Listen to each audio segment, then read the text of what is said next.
All right. Thank you so much for tuning in. This is the Common Rule Podcast. I am your humble narrator. My name is Danny De La Cruz. And this is episode 10. Insert special effects cheering here. Yay. They say the 10 first podcasts are the hardest. Just kidding. I don't know. I made that up.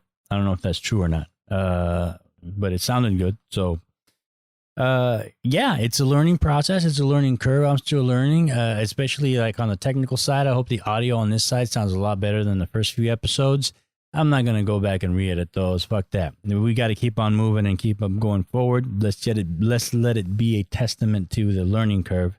But yeah, I'm still doing that and still trying to figure out not to sound so much like a dork on these things. It's still a little bit nerve-wracking talking to myself, but that's all right. Ain't nobody listening anyway. All right, today's episode is brought to you by Phoenix Film Revival at PHX Film Revival is the Instagram. Daniel is running a show out there. It's a dark room and photo film processing lab. It's awesome. You want to get into processing your own film, Daniel will teach you how to do that. You want to get into film photography, Daniel will guide you through it. And actually, it's not as expensive or even that expensive as you might think. I would argue that it's actually cheaper to get into film photography than it is to get into digital photography. And you'll learn better, in my opinion. But that's just because I'm biased. I shoot a lot of film, and I love film photography. Episode's also brought to you by the number 10 and the letter X. And you'll see why in a moment as far as X just not being a Roman numeral. But let me start off by telling you what I did this week really quick. And it's not to sound all braggadocious or anything, but fuck it. This is what it's going to sound like. So one, I made a short film. As a matter of fact, I made it with Daniel. Right now, I'm really fascinated with making really short microfilms under 2 minutes. And what I want to do is focus on people that have day jobs and that have also a passion for creativity, that they do something after hours that really fuels their creative passion. There's a race car driver that has a day job that we're going to focus on. There's a bunch of other people too, rock stars that have day jobs. Well, they're not rock stars yet, but you know what I'm talking about, musicians. But I'm also interested in even people that have day jobs and like to go home and work on their own homes, do-it-yourselfers. I find that fascinating that people create in different ways, and they don't let something like a day job hold them back or stop. And I'm really interested in making films like that. The other thing I did was I published 4 books. Yes, I published 4 books. That sounds like a lot and super impressive, but it really isn't. And this is the point of this podcast. It's about being self-published or publishing yourself. And this goes also with, it's not just for photographers, for me. This can also apply to musicians because, you know, the music business is, oh God, that's a whole new episode too about the music business. And any other way you wish to publish yourself, up to and including podcasts. Which is fairly easy to do as well as, you know, if I can do it, then chances are you probably can too. The same with self-publishing. Now, I bring up self-publishing in a kind of funny time here because Tumblr just announced that they will no longer be supporting any sort of adult content of any type.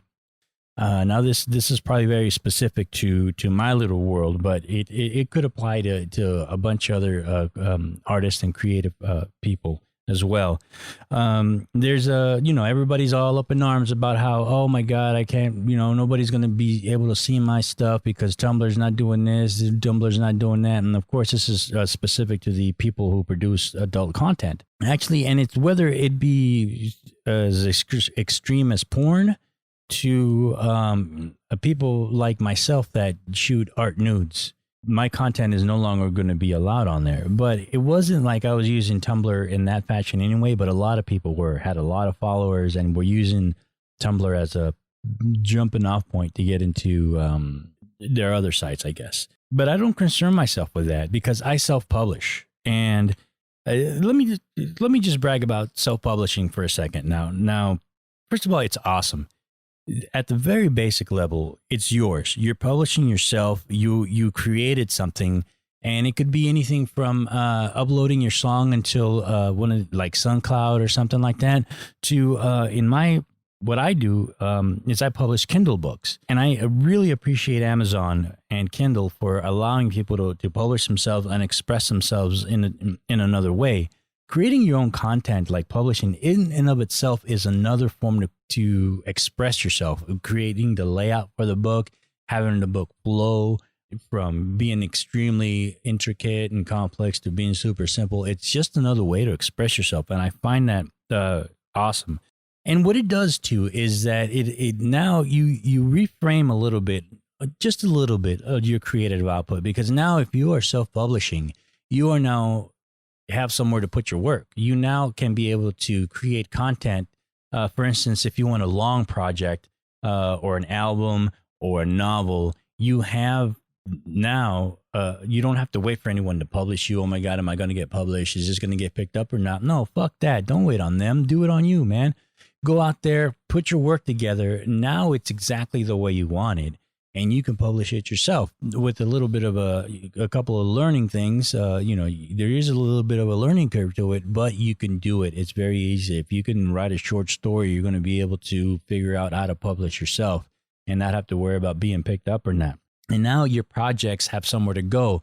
And yes, sometimes at one point, there is a little bit of an ego thing here. Well, of course, the work is important. Of course, that's the most important thing. And we want to create to better ourselves in a particular capacity. But there is a sort of ego to like, you know what? I wish people would see my work. I wish it was recognized. And I wish, people could appreciate, even if the quality of it is not work. Like in my case, maybe they could appreciate the time that and the instruments that I use, like big, fat, old cameras.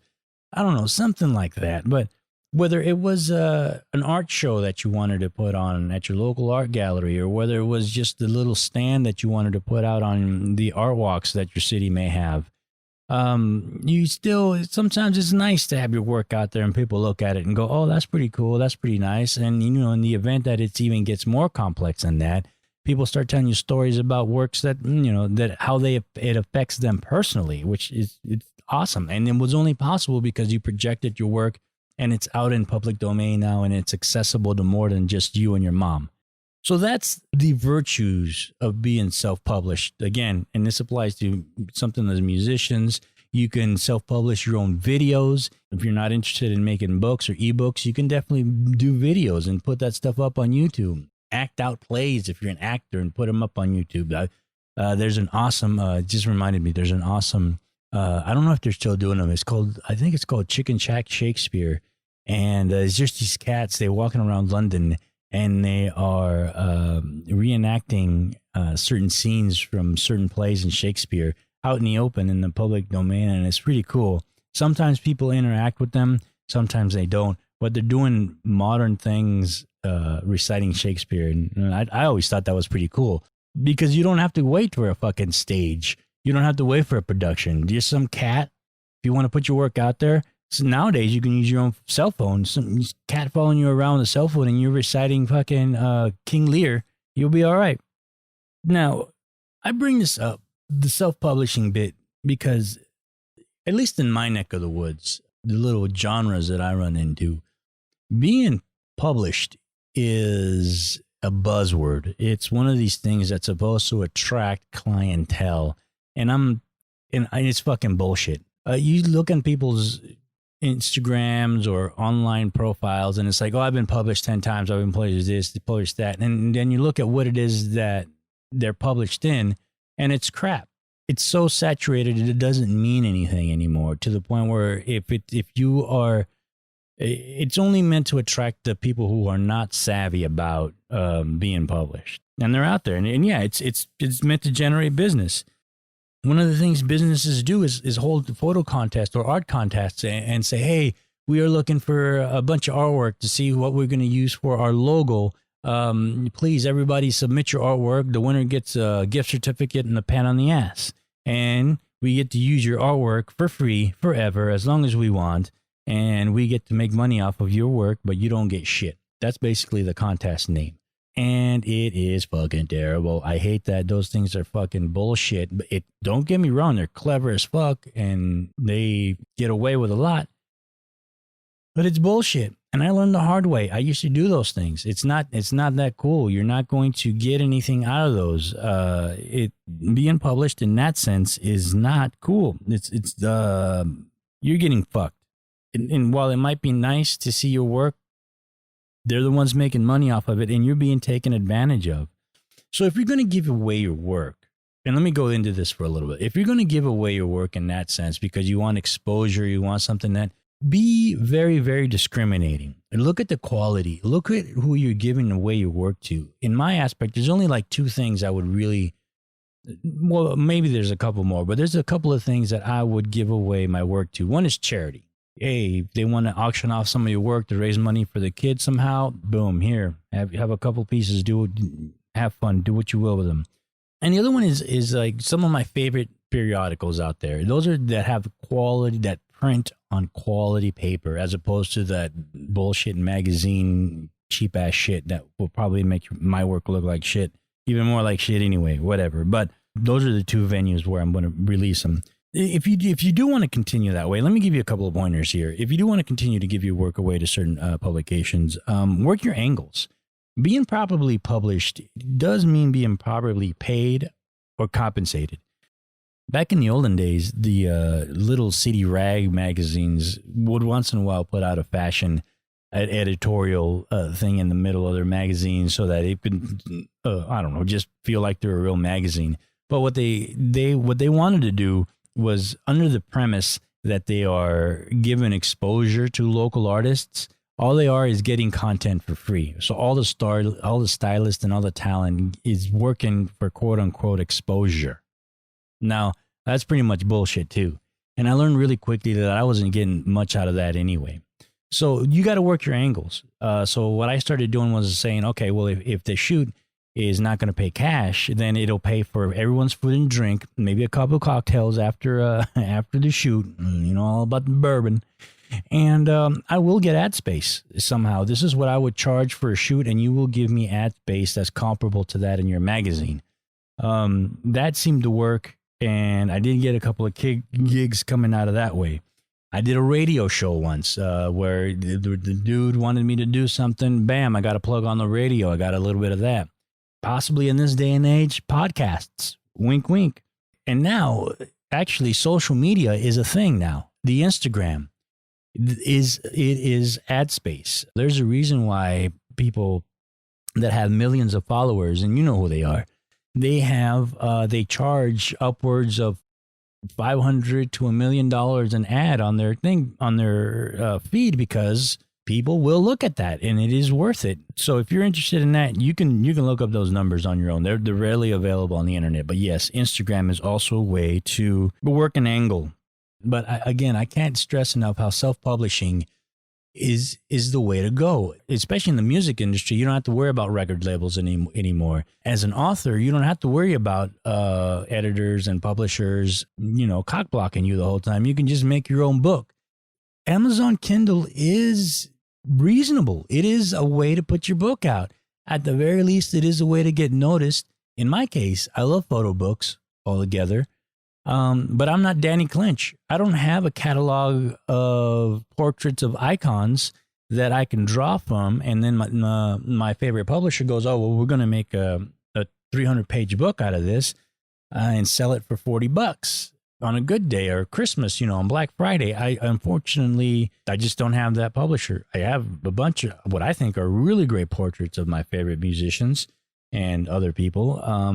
They're just not yet icons outside of our communities, but they're decent, and I can make my own book, which is what I am actually going to work on next week, is my portrait work of musicians. It's easy to do. And if you don't want to learn, find a friend that's really into doing these things. And you can pay your friend off with a 6-pack or a bottle of bourbon in my case. There's probably only 5 or 10 of you out there listening anyway. If you need help self-publishing, talk to me. Blessed be the YouTubers. Put out a quick shout out to the these fucking YouTubers. Now you got to be careful. I mean, YouTube is the way that I've learned the ways of the Instapot. Hey, and that's another episode too. I got to tell you, I'm getting so good at that thing, but you got to be careful. There's a lot of bad information out there. I log in a lot of YouTube hours, guys, a lot of YouTube hours. And you will find out the more you log in, that you'll be able to see the people that are in it just for likes and the people that are really passionate about giving information. And sometimes the quality of the video is disproportional, but you just got to log in your time for that. So it's not that hard. Here's the thing about self-publishing that I need to stress to you. Self-publishing is freedom. It is the ability to do what you want, when you want, how you want to do it without having to wait for someone to give you the okay that your work is good enough for them to publish for you. It's liberating. And we live in a day and age when we can definitely take advantage of technology and have your work seen in such a broader scope. Your work will be seen by people all over the world. My books have been selling, little ebooks, as bullshit as they are. They've been selling from Brazil to England, Japan, all over.